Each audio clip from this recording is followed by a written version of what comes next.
खबर है लाहौर से, जहां रायगढ़ में 30 रुपए के तनाजे पर फल फरोशों के तशद्दुद से जख्मी होने वाला दूसरा भाई भी दम तोड़ गया। इसी बारे में मजीद जान लेते हैं साकिब सलीम भट्ट से। साकिब, बताइएगा क्या वाकया हुआ, ये पुलिस ने क्या कार्रवाई की? जी बिल्कुल, जो है 3 रोज कबल शाम के वक्त कोट राधाकृष्ण के 2 भाई वाजिद और राजिद जो दूध का काम करते थे, ये दूध की सप्लाई देने के बाद वापस घर जा रहे थे कि जूही नाले के करीब इन्होंने फल लेने के लिए इन्होंने कार रोकी।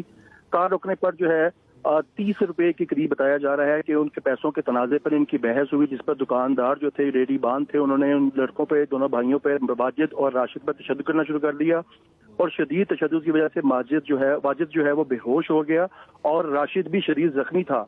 जो वीडियो हमें मौसूल हुई, वीडियो में देखा जा सकता है कि वाजिद को उसका भाई राशिद, जो सर पे चोट लगी हुई है, शदीद खून निकल रहा है, वो अपने भाई को थामे बैठा हुआ है। तो इसी दौरान एक शख्स जो है शलवार कमीज में मलबूस, उसने बल्ले की मदद से जो है राशिद के सर पर शदीद वार किया, जिसकी वजह से वो भी जो है वो कोमा में चला गया। दोनों भाइयों को हॉस्पिटल शिफ्ट किया गया।